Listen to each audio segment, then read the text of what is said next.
Bamako ana lamini na Bolomada dugu Mali kɔnɔ Mali kɔ ka journaliste Seydou an bɛ bɛɛ lajɛlen fo ni k'u waleɲuman dɔn ni nin dana in gosira ka ban i k'a dɔn a bɛ jamana kunnafoni de kofɔ journaliste Seydou k'a dɔn k'an ka kunnafoni di k'an ka kunnafoni ɲɛfɔ journaliste Seydou k'a dɔn a fɔcogo n'a kɛcogo n k'o fɔ maaw ye maa dɔw de bɛ minnu bɛ wuli ka jɔ kɛ suko ni dugusɛjɛ cɛ kunnafoni o kunnafoni n'a balannen bɛ sanni dugu la olu b'a sɛbɛn sɛbɛnfura jɛman na tubabukan na journaliste Seydou dugu maa jɛ sɛbɛnfura min bi bɔ a ka ca 40 ye an b'o sɛbɛnfura 100 an b'o de ta k'a kɔnɔna lajɛ kelen kelen kunnafoni min bɛ yen na anw yɛrɛ ɲɛna k'a fɔ nin kunnafoni nin bɛ sɔn ka diya mɔgɔ ye walima nin de ye kunnafoni saniyali ye an b'olu sugandi journaliste Seydou n'an y'a sugandi an bɛ laban k'a kalan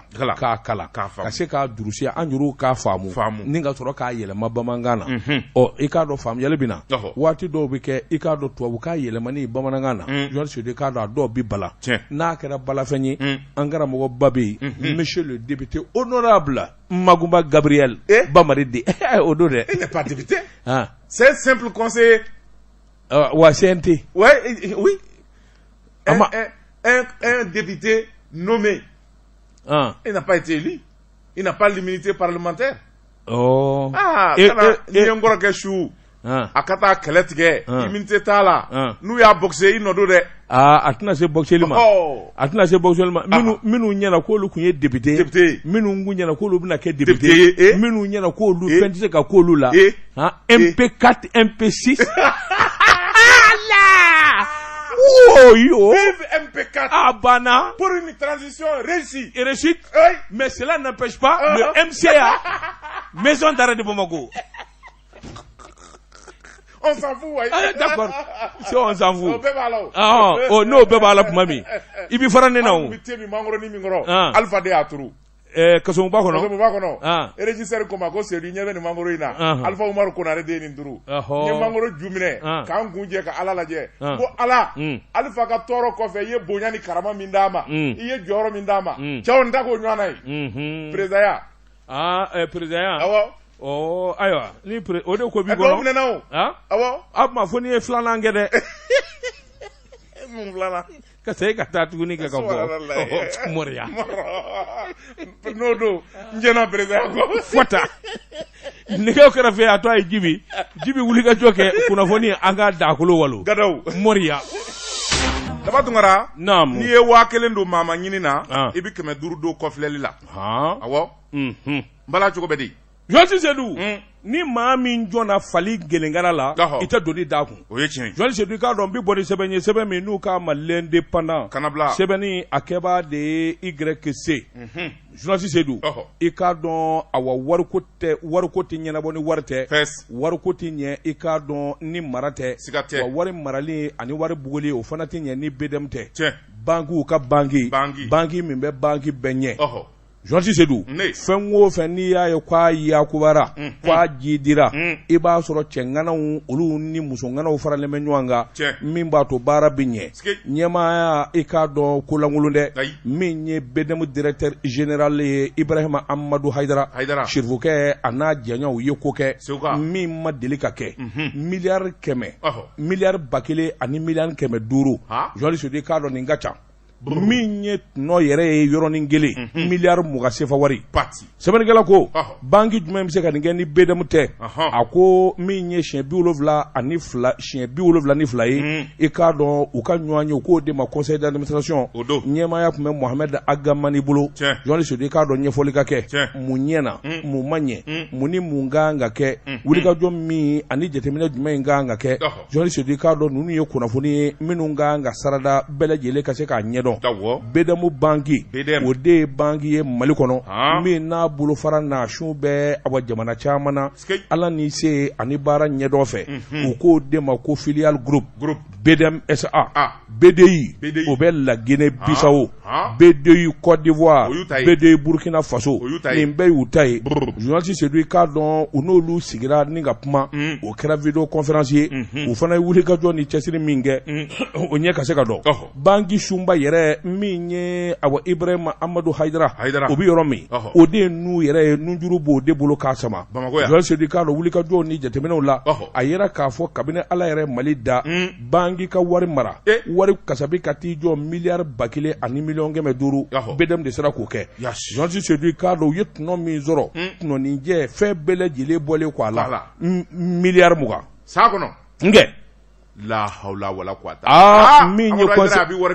ye conseil d'administration ye a k'i k'a dɔn a ye bonya kɛ ka bonyamasɛyi kɛ Bangi ka nin kundama in sɔrɔ ka nin ɲɛta in kɛ i k'a dɔn client nɔ don u ka danaya nka client fana ti da Bangi la abada f'u ka da la k'a fɔ u ka wari maracogo ka ɲi wari bɔcogo ka ɲi baara kɛcogo ka ɲɛ a k'i k'a dɔn fana o kɛra maa minnu fɛ o de ye Bangi baarakɛlaw ye cɛ fara muso kan u bɛɛ lajɛlen ni foli ka kan ka sababu kɛ u ye wulikajɔ ni cɛsiri min kɛ Bangi yele la Bangi ka Mali nafa ka wuli ka taa Burkina min ye Guinée Bissau i k'a dɔn Côte d'Ivoire ka t'olu fana nafa a k'i b'a ye k'a fɔ min ye baara kunfɔlɔ o de jara min ye foli ani tanni i k'a dɔn wulikajɔ ni jateminɛw i k'a dɔn Mohamed Agamane a y'o kɛ a ko sɛbɛnfura minnu b'u bolo n'u bara k'olu lajɛ ni yɛrɛ tɛ kuma jan ye sabula IMOA a ye wulikajɔ ni hakilina minnu fɔ i k'a dɔn BDM y'o dafa fo ka tɛmɛ a k'o de la i b'a ye k'a fɔ min ye hakilina kura ye dɔ ka fara hali bi jate ka dɔ ka fara ɲɛtaa kan BDM kelen bɛ k'o dabali tigɛ miliyari 20 sɔrɔninjɛ i k'a dɔn Bangi min bɛ se k'o kɛ o ye BDM kelen ye a ko n'o bɔra yen i b'a ye k'a fɔ u ye wulikajɔ kura minnu fana kɛ n'o ye minɛnkuraw ye ani service da kuraw ka taa se minɛnkuraw ani diɲɛsɛnɛkɛ n'ani dɔnni kuraw a ko nin bɛɛ lajɛlen kɛra sababu ye BDM a ka yiriwa o de la i k'a dɔn o kuma foli ani tanni o de bɛ kɛ IMOA o ye foli tanu kɛ i k'a dɔn ni tɔnbaw minnu bɛ nafoloko kunna olu ye foli tanu kɛ san 2021 conseil d'administration in kɔni a k'i k'a dɔn hakaja BDM ye a se bɛɛ lajɛlen kɛ wa u ma ɲinɛ sabula banajugu min bɛ sɛnɛ n'o Covid-19 ye jantoba de kɛr'o la u ka baaraw kɔnɔna na min bɛ se k'a to clients ni baarakɛlaw i k'a dɔn u bɛ nafa sɔrɔ ka kisi bana in ma o de la foyi den kelen di baara bɔ foyi den kelen di cɛsiri bɔ cɛsiri tigi ani ko ɲɛmaaya bɛ min bolo n'o ye Ibrahima Amadou Haidara ye jɔngwala a ka wulikajɔ ni cɛsiri a yele bɔra i k'a dɔn yele ɲɛra i k'a dɔn baara ɲɛna miliyari 1,500,000 i k'a dɔn Bangi ka sɔrɔla ka tila ka taa tɔnɔ min n'o ye i k'a dɔn miliyari 20 ye a tɛ tɛmɛ o kan syndicat n'i y'o ye ka ɲɛmaa kɔni danu i ka da la k'a fɔ gɛlɛya de tɛ yen min ye Papa Sanyon Traoré o ye min ye u ka secrétaire général syndicat o ɲɛmaa y'o ye o kɔni o nisɔndiyara sabula a ye bonya ni tanu kɛ ka ɲɛsin PCA ma ani directeur général k'a juru la hali bi n'a ka bi syndicat bolo min bɛ yen olu jijalen don cɛsirilen don wa foyi den kelen tɛna u cɛrɔ tigɛ k'a fɔ k'o bɛna kɛ mankan ye sabula fɛn o fɛn n'o ɲinini u bolo a bɛɛ dafalen don nin kun ye sɛbɛn ye a ɲɛ min bɔ l'indépendant kɔnɔ a ka bi bɔli la e ko Birima Amadou Haidara de wa a ye dafe tigɛ a ye dafe dan kɔli i b'a fɔ so ni fali i b'i dalakɔrɔbɔ de wa n t'i dalakɔrɔbɔ dɛ le résultat là est flatteur son résultat est flatteur chaque chose a son temps BDM Bangi ka Bangi sa Bangi ka bila Bangi kɔnɔ dafe fɔlɔ de y'a daminɛ il va rester l'un des meilleurs banquiers du Mali pour toute l'histoire ale ni Babaliba donc mais l'innovation les résultats aujourd'hui mais c'est le moment mon frère Birima Amadou Haidara est le champion mais j'ai pas dit c'est la vieille école mais il n'y a pas de comparaison n'est pas une raison. Je préfère qu'on compare pas les deux cas. Ablaye Daffé. Ablaye Daffé. Il s'est gagné. Ablaye Daffé. Ale de nunu ndega mena ka Bangi kala kukuna. No kera tabi. Joni ba tuno soro. Ale ba soro. Alors qu'est-ce que tu veux mon frère? Ngani kalande kwara. Kateme karamoga la ofenga fo. Je te dis que il y a pas de comparaison. Il y a pas de comparaison. On compare pas. Aujourd'hui, on a 1500 milliards à la BDM. Dans 10 ans, ils vont aller à 2000 milliards. Sinon plus. Bon, tout ça, c'est... Oui, là, je suis d'accord. n'o tɛ Burama Amadu min filɛ nin ye ala Segu ka tɛ dɛ a bɛ bɔ Sɔmɔnɔso de la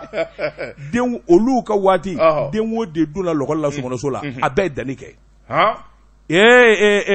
kɔrɔkɛ don nka yɔrɔ jan tɛ dɛ yɔrɔ jan tɛ ne n'a cɛ basa minɛ ka jigin o don an ka taa o de b'a ni ɲɔgɔn cɛ sanjan tɛ yɛrɛ o tuma n teri de don an dɔgɔnin bɛ yen o awɔ jɔnni ayi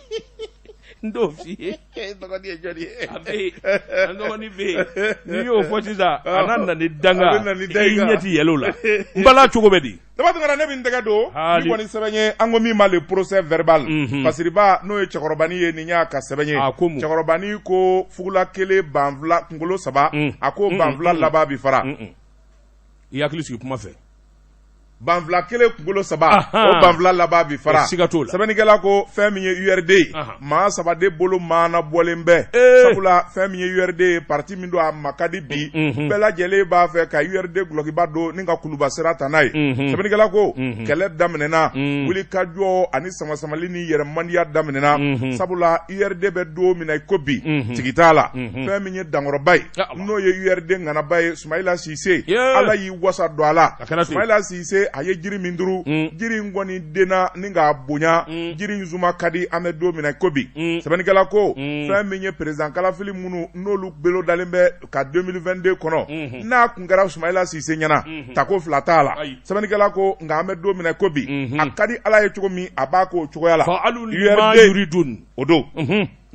Ala y'a sago kɛ sɛbɛnnikɛla ko o kɔfɛ fɛn min ye URD ye u nana sigi kɛ ka jateminɛ kɛ parti yɛrɛ ni kura bɛ se ka fiyɛ a la cogo min na taabolo kura minnu bɛ olu ka jateminɛ sɛbɛnnikɛla ko 2022 o wulikajɔ n'o labɛnniw daminɛlen don n'i ko naloma ma ko kɛlɛ ye sini ye a bolo kurulen bi si sɛbɛnnikɛla ko fɛn min ye URD ye o tuma u bɛ maa ɲini maa min n'o bɛ se ka Sumayila Sise jɔyɔrɔ fa maa min bɛ n'o bɛ se ka jamanadenw jigi tigi maa min bɛ n'ale bɛ se ka Mali baara sɛbɛnnikɛla ko mun kɛra i tɛ kalama tɛ Zara wa a jo e kɔnna ma o fɛn min yɛrɛ ma se o Zara min yɛrɛ ma se o e ko ni fitiri tɛ sa a b'i mi bilen min da i nɛ kan a ti mi sɛbɛnnikɛla ko a ko n'i y'a ta k'a lajɛ fɛn min ye URD ye a ko maa 3 de bɛ yen minnu kɔni kɛlen bɛ ka ŋaniya siri u bɛ wuli ka jɔ ni taama na URD ŋanaw ni ɲɔgɔn cɛ min bɛ se ka t'u ka kɛ URD ka cɛfɔ ye joni a fɔlɔ o ye premier ministre kɔrɔ ye dɔgɔtɔrɔ Bubu Sise n'o tɛmɛna ka bɔ yen n'i y'a ta k'a lajɛ fɛn min ye ministre des finances kɔrɔ Mamadu Igor Jara ale fana kɛlen bɛ k'i bolo maanabɔ maa wɛrɛ fana bɛ yen o ye ministre kɔrɔ ye Maître Demba Traoré ni cɛ 3 de kɛlen bɛ k'i kanbɔ a guanna dɛ bon en réalité quand tu fais une analyse approfondie de la chose maa 2 bɛ yen olu gɛrɛdigɛ man di jɔnni jɔn non vas-y an ka sɛbɛnnikɛla lamɛn sɛbɛnnikɛla ye min fɔ sɛbɛnnikɛla ko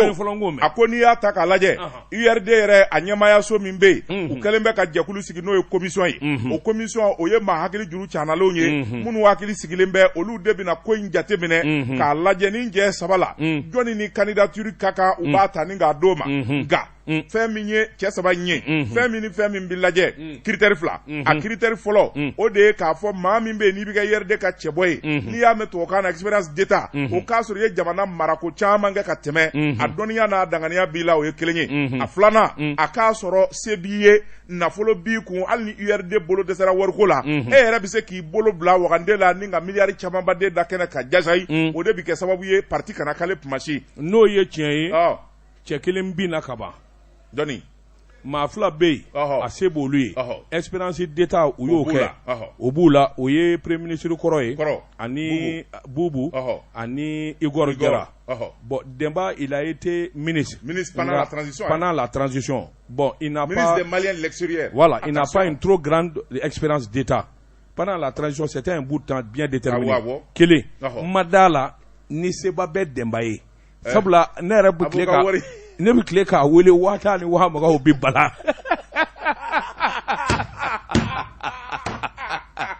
o bɛ bala wari bɛ a b'o ka wari de don a ti bɔ ten wari bɛ n ko n ka jɛ n ye ko in ɲɛdɔn n'o kɔni don attention Demba c'est mon grand frère wari b'a kun sa Il a des relations. Ne complique pas les choses pour moi. Non. Demba, c'est un bon ami, un bon frère. Ah bon? Mais sur ce plan, Abina. Vas-y, il t'a un place ça. Mohamed Bazoum terke do Niger. Il place ça, il can envoyer Kanasa. Toi, tu veux tout dire à la fois. Chaque chose à son temps.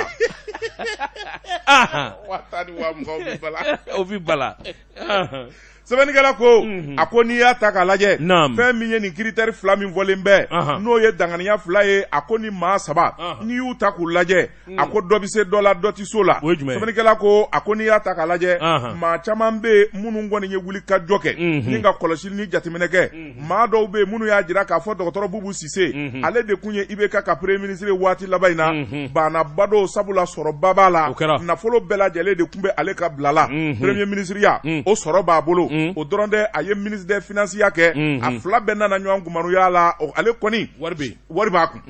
sɛbɛnnikɛla ko a ko n'i y'a ta k'a lajɛ fɛn min ye Bubu ka a sew a n'o ka fangaw a ko n'i y'a ta k'a lajɛ o fana bɛ yen nka min bɛna kɛ Bubu ka gɛlɛya ye o kan n'u ko min ma talon d'Achille o de ye k'a fɔ fɛn min ye URD ye sanda u ye wuli ka jɔ de kɛ u bɛ ŋwara fili san 7 laban ninnu URD yɛrɛ de kɛra IBK ka fanga na opposition ye ko Soumaïla Cissé kɛra chef de file de l'opposition ye u ye IBK ka fanga tigɛr'u ma wa Bubu yɛrɛ tun bɛ premier ministre la waati min u ni kɛlɛ de juguyara fɔ ka taa fɔ k'a to ten k'a fɔ ko URD kelen o bɛ tila ka na Bubu ta ka k'u ka candidat ye ko malidenw ka sɔn o la sɛbɛnnikɛla k'o gɛlɛya bɛ o tɛ ka kɛ et justement URD ka a jigi da Bubu Sise ka ko bɛ kɛ candidat ye a gɛlɛya bɛɛ i ye min fɔ o ye gɛlɛya ye URD de tout le temps ils ont été opposants nin dun ye premier ministre ye olu bɛna ɲɔgɔn faamu mu faamuya cogo in na kelen Bubu a dolo binna fo k'a fɔ k'a to ten a binna premier ministre ya in ne ye min f'i ye ni IBK kun tora fanga na ka fanga fori ka bɔ a la coup d'état ma kɛ foyi ma kɛ ko élection ka kɛ Bubu avait la chance Bubu avait 70% de chance mais maintenant a mangoyara n'a fɔra ko a bɛ k'a ye don o don i na gundo mɛn jamana in kɔnɔ i tulo ma deli ka min mɛn sɛbɛnnikɛla ko a ko ka Bubu ka gɛlɛya tɔ daba a ko an bɛ don minɛ ko bi transition n'o ye cɛmancɛla fanga ɲɛmaw ye u ni Bubu man di kiri yɛrɛ b'a nɔfɛ Bubu dogolen bɛ nin waati in na a bolilen bɛ ni ka siran ka t'i dogo sɛbɛnnikɛla ko Bubu Sise a kɛlen bɛ jitɔba ye n'a kun bɔra k'i jɔ a bɛ kɛ sababu ye jamana den caman fana bɛ min kun bɛ da la nka maa min bolilen bɛ k'i dogo i b'a fɔ Malaka a ko jamana kalifa mando la sɛbɛnnikɛla ko o bɛ kɛ Bubu ka fiɲɛ ye IBK n'i y'a ye IBK san 2013 bɛɛ lajɛlen bɔra ka voter a kelen ye n bɛna fiɲɛ kelen f'i ye malien na quand le malien pense que tu as été victime i hinɛ bɛɛ minɛ bɛɛ bɛ tugu i kɔ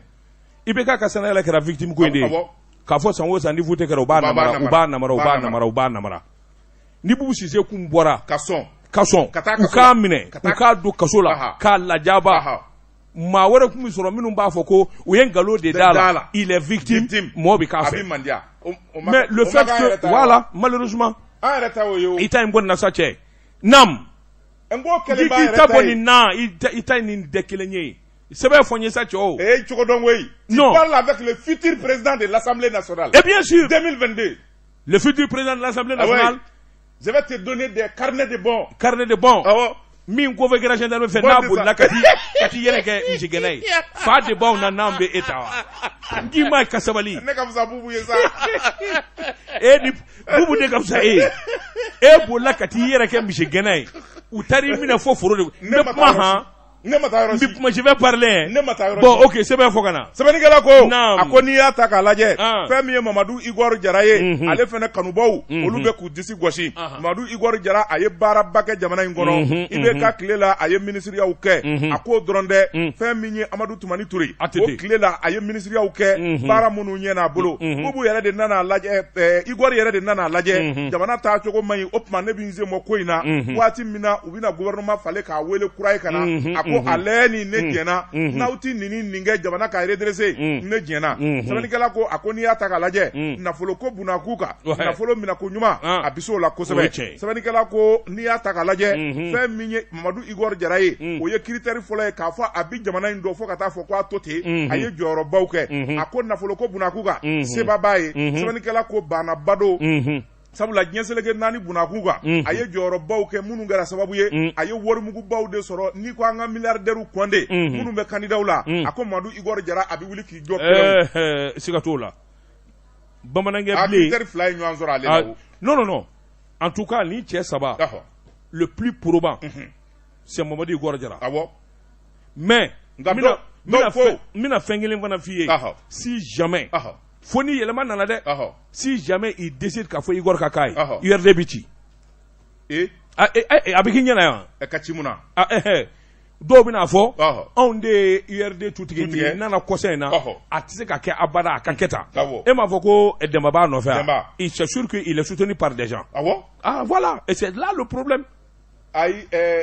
Soumaïla Cissé ko san'a ka sa URD la il y a pas de premier et de dernier militant na kusa ni fɔlɔ na o t'a la o hali ni donna bi i ni bɛɛ ka kan Soumaïla kun ye hɔrɔn ye a y'o kɛ je te rappelle Arasini Cham bɔlen IBK nɔfɛ nka y'a ta k'a kɛ vice président o yɔrɔnin bɛɛ n bɛ min f'i ye Cɛbilen Darame waati min Cɛbilen ko a tugura Soumaïla Cissé kɔ a m'a ta k'a kɛ directeur de campagne ye ne ko Soumaïla bɛ balo la ayi Mali politique ma yɛlɛmana wa o ma yɛlɛma bon n bɛ da o ma naam sɛbɛnnikɛla ko a ko fɛn min ye ne kɔrɔkɛ ye maître Demba Traoré denmisɛn biɲɛkɛnɛ don a ko fɛn min ye jamana ye a mago b'a la jamana in dɔnniya b'a la sɛbɛnnikɛla ko maître Demba Traoré a ma jamana mara ka mɛn sabula transition min kɛra 2012 a ye ministeriya kɛ nka a kɛra kurunin ye sɛbɛnnikɛla ko a ko n'i y'a ta k'a lajɛ o de bɛna kɛ Demba ka faiblesse ye a ko nafolo ko bunak'u kan sɛbɛnnikɛla yɛrɛ ko i ye min fɔ a ko Demba tɛ milliardaire ye hali n'a y'a sɔrɔ a jigiw ka nka n'i y'a ta k'a lajɛ fɛn min ye tilennenya ye danaya ka parti wuli k'a jɔ kɛlɛnw ka tugu Soumaïla Cissé la su ni tile ka tugu a ka denbaya la su ni tile ka URD baara sanji kɔrɔ ani tile kɔrɔ maa min fana y'o kɛ ni URD ŋanabaw dalen b'a la o fana o ye maître Demba Traoré sɛbɛnnikɛla ko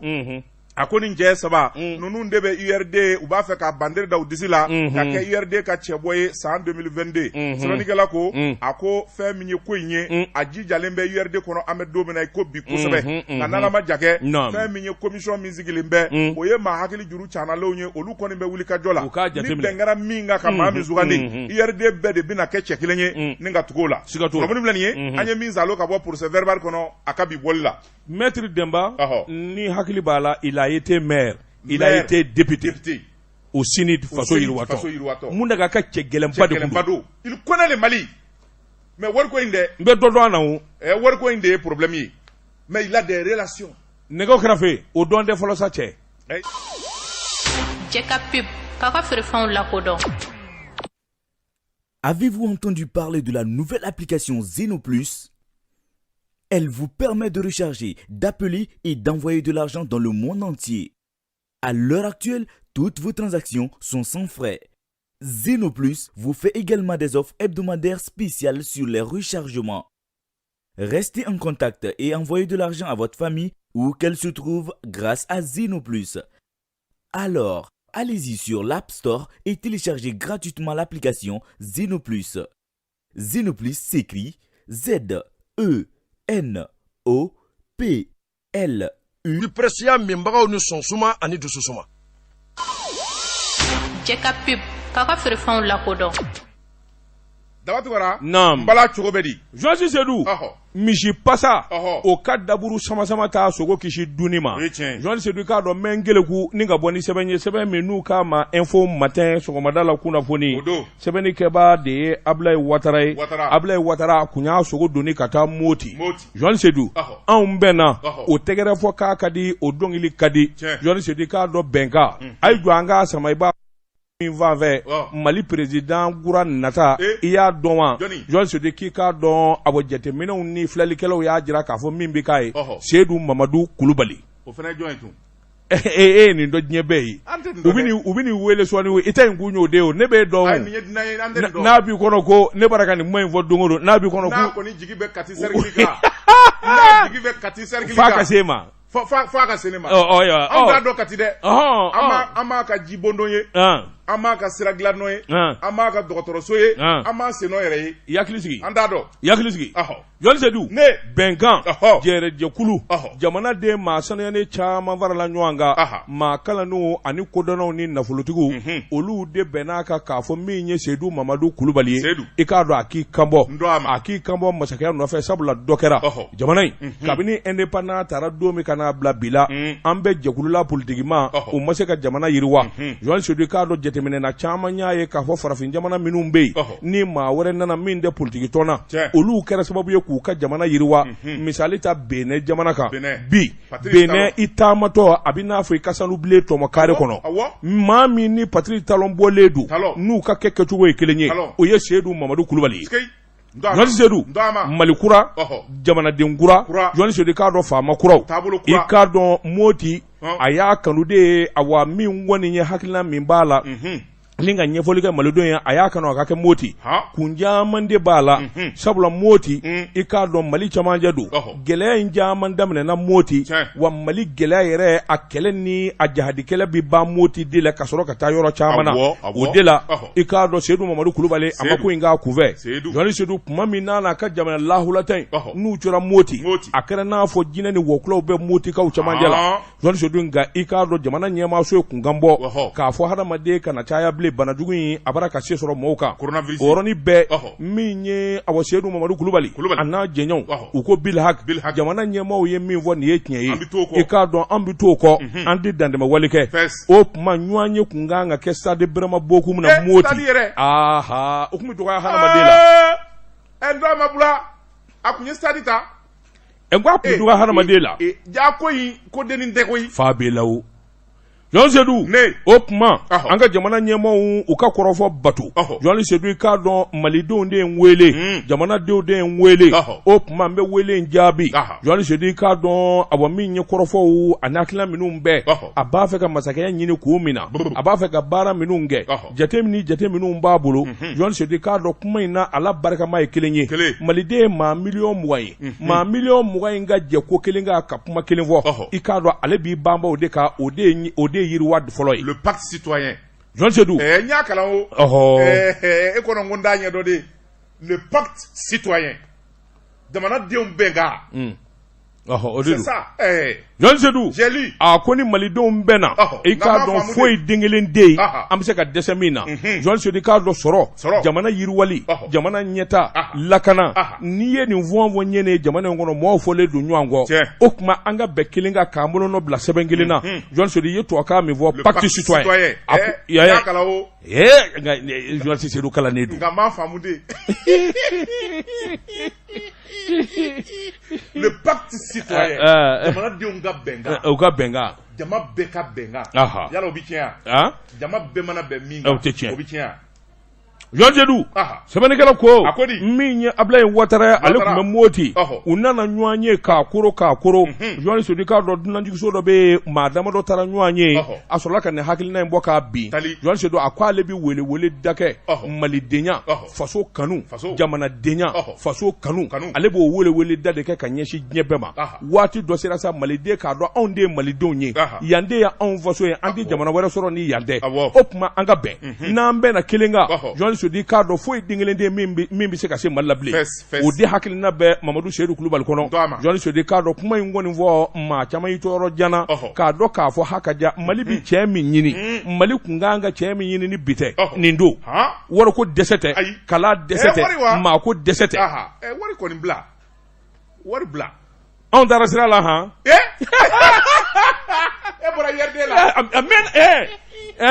anw da ye maa ko de ko ye cogo dɔn koyi non n'u ye dɔgɔnin ta du k'a kɛ candidat ye joli Mamadou Igor Diarra il est démarqué là c'est Ségou Mamadou Igor Diarra c'est pas mon dɔgɔnin c'est mon fils c'est ton fils n den de don bamanankɛ bilen mais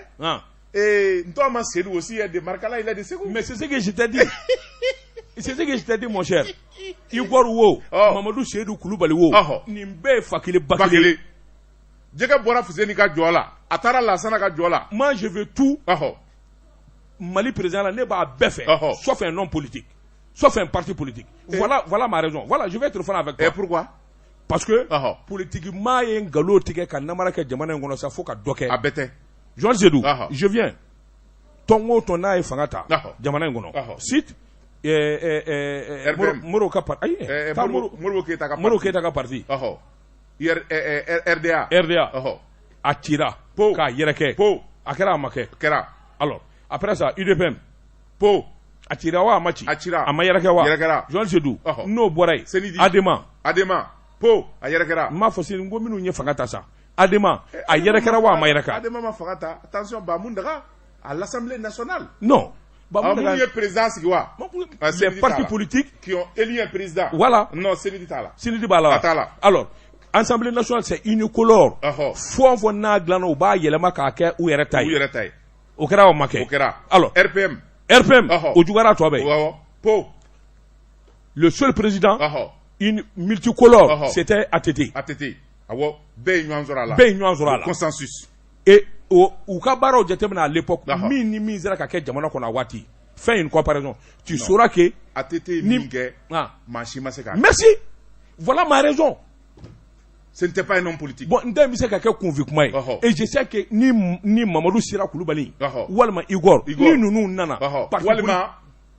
Attention. Johnny. Mouvement malien tout court. On va présenter Ibrahima Diawara. Non. Tu vas pas être un ndoroni nege qui vient au blala, au dadja, nous debe, abiko décréta. Attention. Il est en train de travailler pour le pays. Attention. Il ne faut pas susciter en lui le désir de devenir chef de l'État. Attention, Johnny. Il y a le président d'honneur du MP4, Moussa Sanaba Keita. Il peut être un bon candidat. C'est un homme d'affaires. Au bord du il est du Mandé. Et voilà. Attention. Voilà. Il y a le candidat de Issaka Ojim. C'est qui? Assimi Goïta. Voilà. Bon, aujourd'hui, l'ADEMA peut sortir un gros lot qui est un bon cadre politique qu'a présenté en PTA. Joansi Sedou, je suis formel là-dessus. Je le dis et je le maintiens. Mais tu as oublié le tigre de Badala.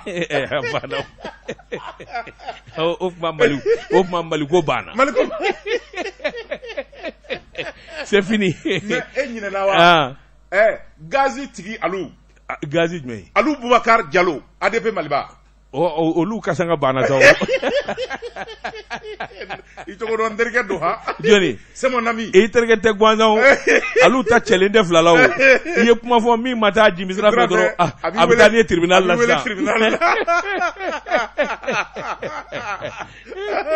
C'est mon ami. Joël, c'est du soin au sérieux. C'est-à-dire que même vie politique, Jamana Ngono, Amanye, les hommes politiques ont échoué 1000 fois.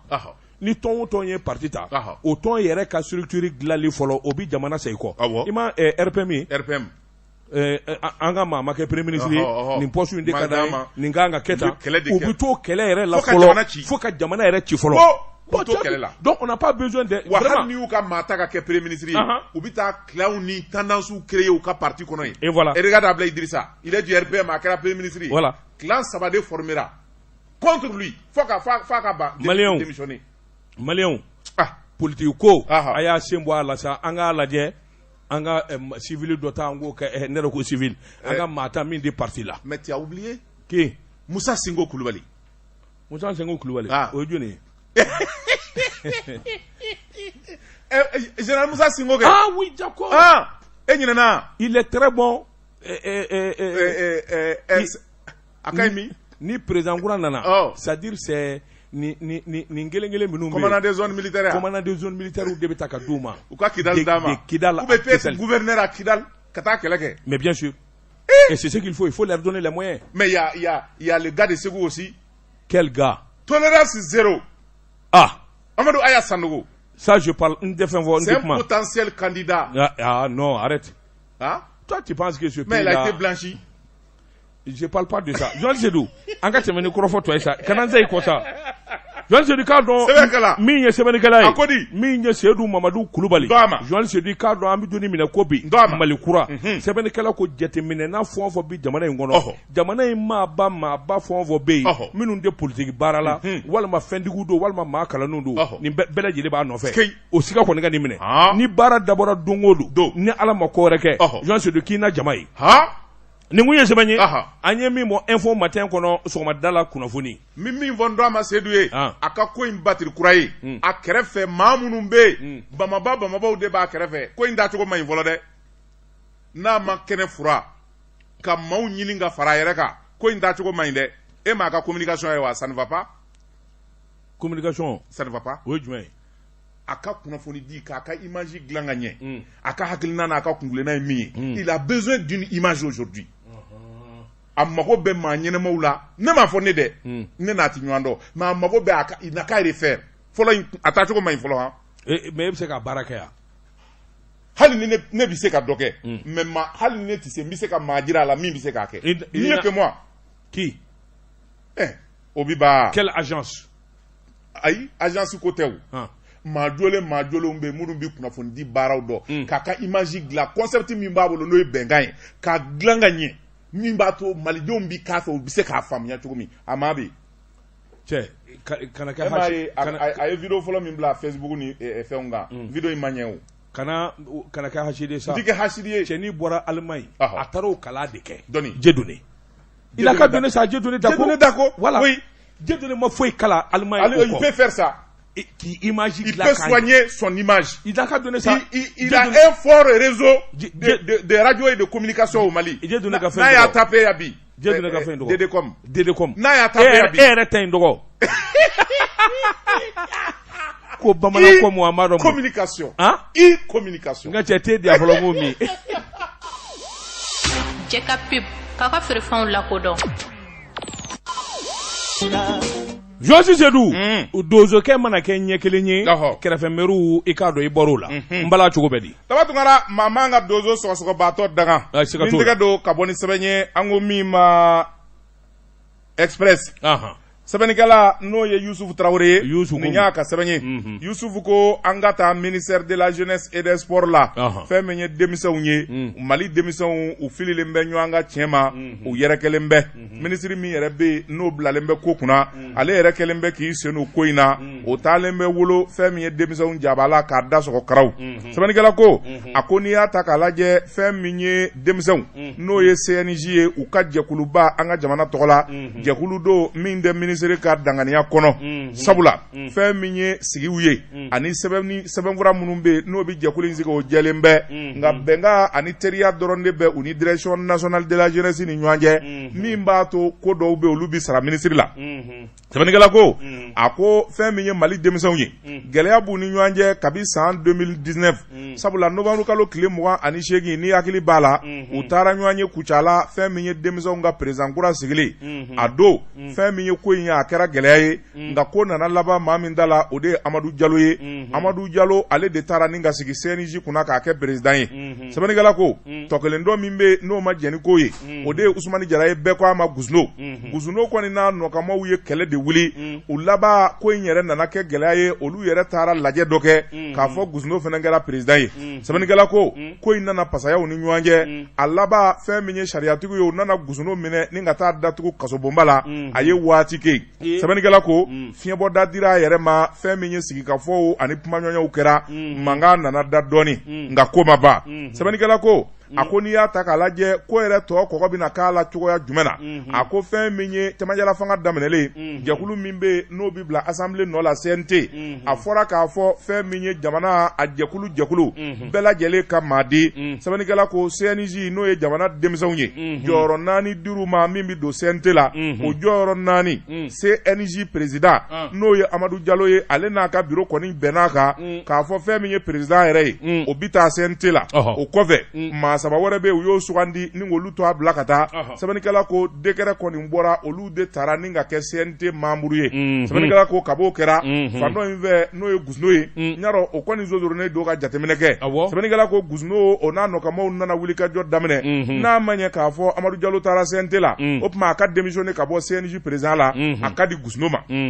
sɛbɛnnikɛla ko o kuma de nana caya o samasamali de nana caya sɛbɛnnikɛla ko fɔ Gusno n'a nɔkamaw olu taara CNJ bureau misɛnnin dɔw fara ɲɔgɔn na ni ka hakilina kɛ u ko min ma pétition k'a laɲini min bɛ se k'a to minisiri n'o ye Musa Atayɛri ye o bɛ se ka don jigikɔrɔ cogoya min na sɛbɛnnikɛla ko u ye lettre ci minisiri ma k'a fɔ minisiri ye o tuma n'a ma ɲɛ k'a fɔ CNJ bɛ nin cogoya in na anw ka jɛkulu apolitiki don o tuma fɛn min y'anw ka président ye n'o ye Amadu Jalo ye a donna CNJ la minisiri i t'a la lajɛ joona i ka nin ko in ɲɛnabɔ Amadou Diallo i k'a ka bureau gɛn ka bɔ yen min bɛ se k'a to anw gana sɛbɛnnikɛla ko a k'u bɛ kuma min fɔ dɔwɛrɛ tɛ olu fɛ CNJ Amadou Diallo doni a la o bi CNJ textes sɔsɔ kosɛbɛ sabula k'a sɛbɛnnen b'u ka textes la k'a fɔ ko u ye apolitigi ye ni maa min dun donna CNT la k'i kɛra politiki maa ye sɛbɛnnikɛla ko o sama-samali de b'u ni ɲɔgɔn cɛ maa wɛrɛ bɛ yen n'o ye Mahamani Touré ye o y'a jira k'a fɔ article 18 n'o bi CNJ kofɔ o bi kuma caman fɔ k'a fɔ fɛn min ye CNJ a ɲɛmaa kɔni kan ka kɛ maa ye maa min n'a da tɛ politiki kuma na ko CNT dun bi loi voté u bi politiki baaraw kɛ o tuma fɛn min ye jɛkulu ye n'a ma ɲɛ ten fɛn min Amadou Diallo ye a ka bɔ CNJ président la a ka di Gusno ma sɛbɛnnikɛla ko a ko n'i y'a ta k'a lajɛ Gusno ka clan u bi kuma wɛrɛ fɔ u ko Amadou Diallo n'a ka maaw ko wari dɔ tununa sabula plan Mali k'o kun ye 1,4 di 1,4 ko taafan ma dɔ a la kuma nana caya plan Mali n y'a dɔn olu tɛ mankan fɛ olu labanna fɛn min ye contrat ye ni k'o kase k'o yɛrɛ bɛɛ lajɛlen ka jɔ sɛbɛnnikɛla ko u nana t'o la Gusno b'a sama yan fɛ Amadou Diallo b'a sama yan fɛ minisiri n'o ye Musa Atayɛri ye u b'a sama sɛbɛnnikɛla ko a kɛra sama yɔrɔ 3 ye a ko n'i y'a ta k'a lajɛ fɛn min ye ko gɛlɛya kojugu fɛn min ye directeur national de la jeunesse Sina Dambele o nana fɔ minisiri a bɛna taa i da man ka don nin ko in na koyi minisiri ko ne de bi denmisɛnw ka koɲɛ kunna n tɛ se k'an sigi ka Mali denmisɛnw faratɔ ye fɔ n k'an jɔyɔrɔ fi o tuma ne bi n da don ko in na sɛbɛnnikɛla ko minisiri nana gogoroba san ni ka taa gogoro don CNJ yɛrɛ da la k'a sɔgɔ karaw ka tila ka papier nɔrɔ a la ka polisiw jɔ da la cɛ o cɛ ni donna ni nana hali surunya CNJ da la mɛtiri ta a y'o minɛ cɛkɔrɔba de bɛ tɛmɛ CNJ da la bi n'o tɛ denmisɛnnin tɛ se ka tɛmɛ yen sɛbɛnnikɛla ko minisiri ye da suwa u b'a fɔ min ma tubabukan na k'a sele o kɛlen bɛ fɛn min ye directeur national de la jeunesse ye ko minisiri ye da sago ale laban na ni ka wala sɛmɛ sɛbɛnnikɛla ko in kɔni balannen bɛ fan dɔ in fɛ n'o ye Amadou Diallo ka maaw ye olu kɔni ko olu ɲɛ bɛ min na minisiri de b'a fɛ k'olu janfa ni ka CNJ minɛ k'a da sagonamaw ma n'o ye Ousmane Diarra ye n'o ye Gusno ye o tuma olu fana ko k'u ti ɲɛ u ti ɲɛ kamalen dɔ bɛ yen n'o ye Ama Cissé ye Ama Cissé ale yɛrɛ bɛ jɛkulu ɲɛfɛ o ko min ma commission de gestion de crise ale yɛrɛ a bi ɲɛfɔli kɛ nka n'i y'a ka kɔrɔfɔw jateminɛ i b'a dɔn bɛɛ k'a fɔ a ni Amadou Diallo ka surun ale fana ko a ko n'i y'a ta k'a lajɛ minisiri tɛ dɔwɛrɛ kɔ dɛ Gusno in a terikɛ de ye minisiri baden dɔgɔnin ye o tuma u b'a fɛ ka CNJ minɛ ni k'o k'u ta ye k'o di minisiri ma k'o k'a ka kɛlɛkɛbere ye o tuma k'olu ti jɛn n'o ye u bi min ɲini a ko minisiri ye laɲini min kɛ k'a fɔ conférence nationale k'ale bi n'o organiser CNJ a membre kɔrɔ minnu bɛ yen ani kural minnu bɛ yen bɛɛ lajɛlen k'o tɛ minisiri ka baara ye o tuma jateminɛ ka kɛ ko in bi segin a minɛ a kɔrɔ cogoya min na sɛbɛnnikɛla ko u dimiko jugu denmisɛnnin ninnu dimiko jugu u ye siège kura jɔ u nana siège kura dɔ jɔ stade malien ka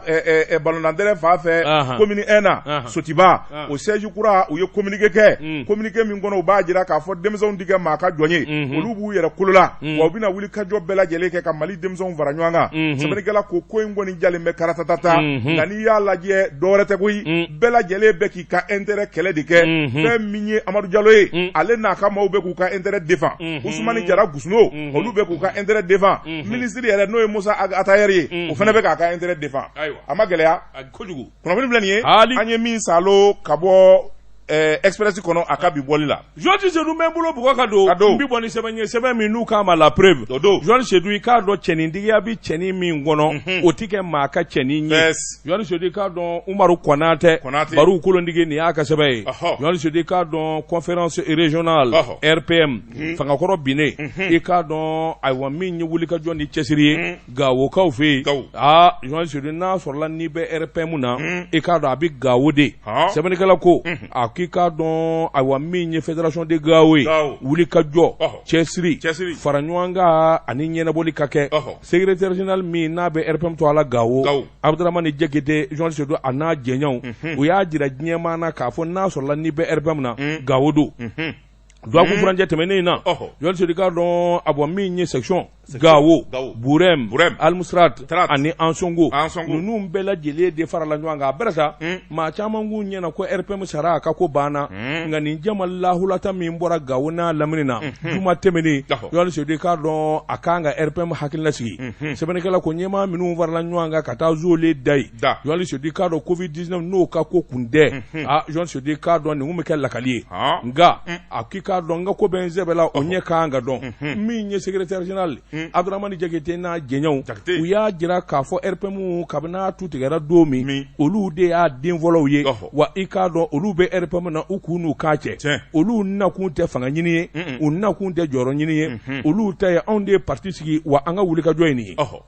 a ko n'i y'a ta k'a lajɛ min ye cɛsiri ani wulikajɔ Jɔn Sodi k'a dɔn i b'o de ye a wa RPM a jɛɲɔgɔnw ani taamaɲɔgɔn bɛɛ lajɛlen ɲɛ kan hadamaden i k'a dɔn u ka kanu ka ɲɛsin RPM ma min ye Gawo n'a Lamini a ko i k'a dɔn a wa wulikajɔ maa caman bɛna parti la n'a fɔra parti ye sanga sɔrɔ maa caman bɛna parti la n'a fɔra ko parti ɲɛmaa kɛra président ye n bɛ jɔyɔrɔ ɲini walima n'an jɔyɔrɔ ɲini i k'a dɔn o maa caman nani i k'a dɔn de bɛ kɛ sababu ye parti yɛrɛ a ka yobo yaba n'a kɛra k'a yɔgɔyɔgɔra Jɔn Sodi minnu yɛrɛ ni ye parti ye minnu yɛrɛ bɛ parti fɛ olu de bɛ to yen a ko n'i y'a ta k'a lajɛ professeur Amidou Isufu Sarawi i k'a dɔn o de ye président fédération RPM ye Gawo min ye wulikajɔ ni cɛsiri a y'a jira jɛɲɛw na k'a fɔ min ye hakilina minnu bɛ parti kɔnɔ n'o ye jateminɛw ni ɲɛtaw ye u kan k'o dabali tigɛ sabula min ye président ba yɛrɛ Dr Bukari Tereta o kɔni o y'a jira k'a fɔ hakaja u ka wulikajɔ ni cɛsiri i k'a dɔn a yira min ye Gawo ye i k'a dɔn RPM a bisanna a drapeau yangalen bɛ fo k'a fɔ k'a to ten Bukari Tereta yɛrɛ i k'a dɔn a y'a jira k'a fɔ hakaja nin bɛ ni kurafiyɛ parti la nin bɛ parti sinsin nin bɛ parti jidi sabula n bɛ n ka parti fɛ journaliste Sodi k'a dɔn o k'an ka dɔ bɛɛ lajɛlen ka kɛwale ani ɲɛtaa la a ko n'o tɛ min ye RPM ye maa caman kun ɲɛna a ka ko banna jaa RPM fanga ka bɔ Gawo de ka tɛmɛ yɔrɔ caman na sɛbɛnnikɛla ko parti ye hakilina minnu fɔ a n'a bara ka baara minnu kɛ maa kolo gɛlɛnw mɔgɔw kun ɲɛna ko olu caman bɔra parti la Gawo k'a bɛna ɲɔngiri ni k'a dafiri nka min kɔni ye cɛsiri Abdramane Jakite n'a jɛɲɔgɔn ale min ye secrétaire général ye Jɔn Sodi k'a dɔn o y'a jira diɲɛma na k'a fɔ parti i k'a dɔn maa kelen tɛ maa fila ko tɛ n'i bi fɛn min fɛ diɲɛma kan ka dɔn RPM ka wulikajɔ ni cɛsiri k'a drapeau yanga Gawo n'a Lamini i k'a dɔn k'a yera a dɔnna o de la min ye RPM Bukari Tereta a nisɔndiyara kosɛbɛ a y'a jira k'a fɔ min ye ayiwa RPM ye a diliba a n'a cɛbaw bɛ Gawo o tuma wulikajɔ ni cɛsiri ka kɛ waasa ko nataw la i k'a dɔn ɲɛna sɔrɔ nin kun ye sɛbɛn ye an ye min bɔ la prévu kɔnɔ a ka bi bɔli la Tabatuma ne min tɛgɛ don Azalaï Express nin y'u ka sɛbɛn ye halisa u ko an ka taa Kanamuna Caisse nationale d'assurance maladie a ko u welela bɔgɔ jeninen kan maa wɛrɛ tɛ a ko fɛn min ye kamalen dɔ ye a tɔgɔ de ye Mamadu Jara ale y'a laɲini kiiritigilamaw fɛ fɛn min ye Caisse nationale d'assurance maladie u k'a ɲangi miliyɔn 100 CFA wari u ye ɲangi ani tɔɔrɔ min don ale kun o ka di ale ma sɛbɛnnikɛla ko a ka dalilu tɛ dɔwɛrɛ ye a ko n'i y'a ta k'a lajɛ fɛn min ye plainte min ye n'a y'a bila commune na tribunal la a bɛ laɲinini kɛ ndɔɲɔ min dara ale kan ani tɔɔrɔ min dara ale kan kanamu fɛ o tuma wari dɔ ka sara ale ye wa tɔɔrɔ in yɛrɛ u k'a lagila a ko fɛn min ye Jarakɛ ye a ko ale to a sɛbɛnna AMO la mɛkalo tile 8 san 2020 a n'a ka cakɛyɔrɔ maa bɛɛ lajɛlen ka b'o o don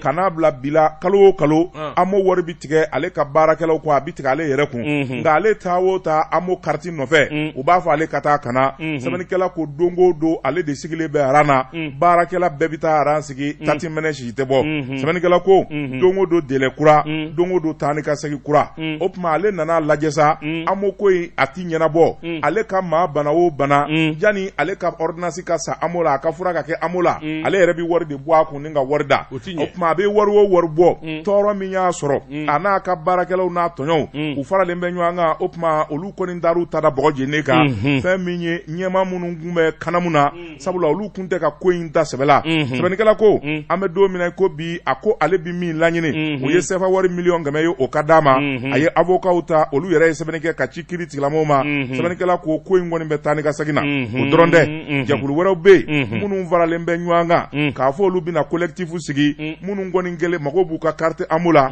sabula ni AMO carte b'i bolo don dɔ i ka maa banalen i kɔnɔ gannen i kɛlen bɛ ka taa garagara la i bɛ t'i jɔ guichet la u bɛ se k'a f'i ye ten ko baara yɛlɛmana han o tuma a bɛ kɛ tan ta désormais sɛbɛnnikɛla ko o ti kangarida kɛ wala i b'i ka carte jira u bɛ se k'a fɔ ko i ka carte ko a ti labaara han i ka carte bloquera o tuma i ka carte bloquera mun kama i ma wari sara wa o b'a sɔrɔ i ye cotisation sara nka u b'a fɔ ko f'i ka t'i ka carte labalo tuguni sɛbɛnnikɛla ko nin n'a damanda kolo k'ala kow de kɛlen bɛ sababu ye kanamu ni k'a nege bɔ maaw la fɔ ka taa fɔ k'a to ten sɛbɛnnikɛla ko minnu dar'u ka carte yɛlɛma sabula u ko carte ka yɛlɛma a ka kɛ photo ani tɛgɛ nɔ bɛ min na biométrie maa caman bɛ minnu dar'u ka carte yɛlɛma o fɛnɛ na san kelen u sigilen bɛ bi u tɛgɛ ma da u ka carte kan n yɛrɛ b'a la o jɔnni b'a la ne i b'o fana na je paye lamɔ depuis plus d'un an m'an ka carte sɔrɔ wa sɛbɛnnikɛla ko an b'a la o sɛbɛnnikɛla ko a ko amo ko in fɛn min kɔni ye gɛlɛya ye a nalen bɛ n'o ye maa caman bɛ yen minnu kɔnɔ gannen bɛ sɛbɛnnikɛla n'o ye Albert Mayiga ye a ko ale yɛrɛ taara kanamu na maa min b'u ka kunnafoni di kunna Ali Madi Jalo ale y'o ɲininka o ye min fɔ o de ye k'a fɔ taabolo kuraw de bɛ k'u bɛna logiciel dɔ sigi ko min ma Active Premium k'o bɛna ko in bɛɛ lajɛlen ɲɛnabɔ nka jan'o ka sigi maaw tɔɔrɔlen bɛ maaw dusu ka teli jɛkulu min bɛ n'o bi amo yɛrɛ bɛɛ lajɛlen kofɔ farafinna k'o ma Sipres ko fɛn min ye kanamu yɛrɛ ye a wari ko ɲaamilen bɛ fɔ ka taa fɔ k'a to ten sabu directeur kɔrɔ min wulila ka bɔ yen n'o ye Mahamani Babi ye politicien in ale de ye wari bɛɛ lajɛlen cɛ ni ka wari ko ɲaami kanamu a b'a tɔgɔ kɔrɔ de bolo n'o tɛ kanamu jiginnen bɛ dingɛ kɔnɔ gadawu o de kama u nalen bɛ ni sɔrasikɛ dɔ ye o ɲɛ kumulen bɛ wariko la u b'a fɛ ka ko bɛɛ lajɛlen de ɲɛnabɔ min bɛ se k'a to kanamu binna dingɛ min kɔnɔ a bɛ se ka bɔ o la cogo min na Ala k'o kɛ ban caman bɛ yen n'o ye pharmacitigiw ye n'o ye prestataires ye minnu bɛ n'olu bi wari kɔni sɔrɔ kanamu na dɔgɔtɔrɔsow ni cliniques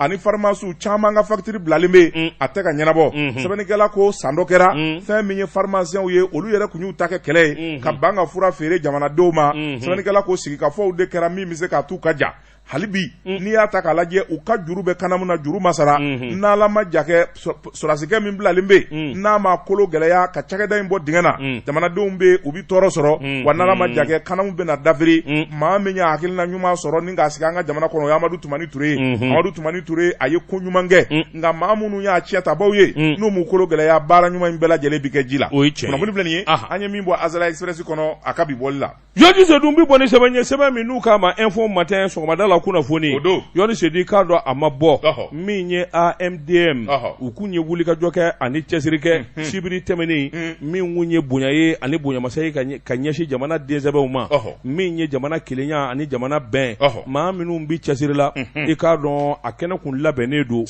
nka min kɔni ye wulikajɔ ani hakilina wɛrɛ ye o nana don ko kɔrɔ sabula jamana ɲɛmaaso y'a jira k'a fɔ min ye fara ɲɔgɔn kan ye u ka dabila banajugu min n'o ye covid ye i k'a dɔn a kɛlen bɛ ka san sɔrɔ o tuma mɔgɔw kana fara ɲɔgɔn kan min ye AMDM u y'a jira k'a fɔ u sɔnna sabula cakɛda don min ka baara bɛnnen bɛ jamana den ɲɛnamaw ani maa sɛbɛn minnu ka baara ka ɲi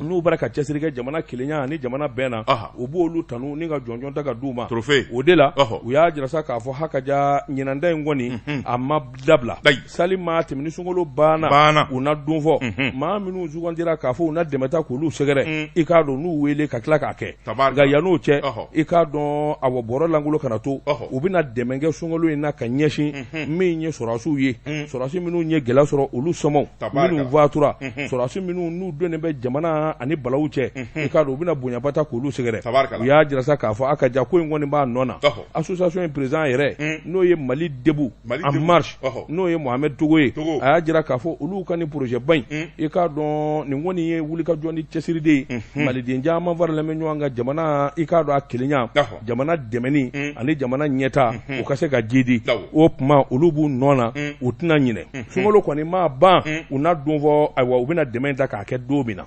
nin kun ye sɛbɛn ye Bertin Dakuwa ka sɛbɛn don an ye min bɔ info matin kɔnɔ sɔgɔmada la kunnafoni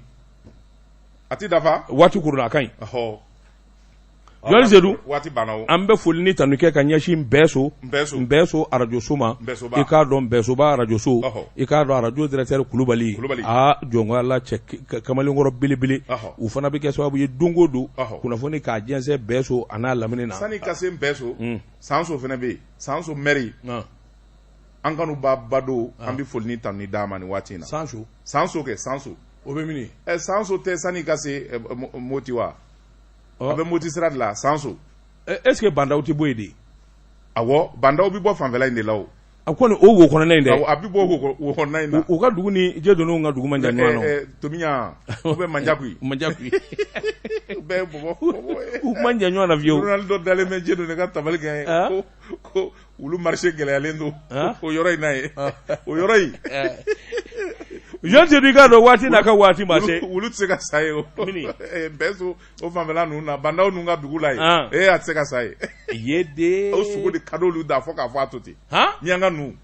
Jean Sedi ka dɔn waati dafara i k'a dɔn mɔgɔw kana ɲinɛ n ma muso ka fura Jean Sedi ka a ma bannen sunkalo ma daminɛ Jean Sedi ka dɔn a bɛ kɛra awɔ ni sunkalo daminɛna Jean Sedi su m'a tigɛ farikolo bi sɛgɛn i k'a dɔn i fanga bi ban n ma muso ka fura i k'a dɔn i hakili to a la Jean Sedi k'a dɔn ka cɛbakɔrɔ kɛ cɛbakɔrɔ ye i k'a dɔn min kɔni ye a ka farikolo yɛrɛ bannen don k'a sɛgɛn a nɔ na n ma muso ka fura a bɛ jɛ ka fɔ gardien bolo Amadu dalasi 3,000 don n'i y'a sa yɔrɔ o yɔrɔ ni jɛkafɔ tɛ o tɛ mamuso ka fura ye dɛ Jean Sedi i k'a dɔn bazin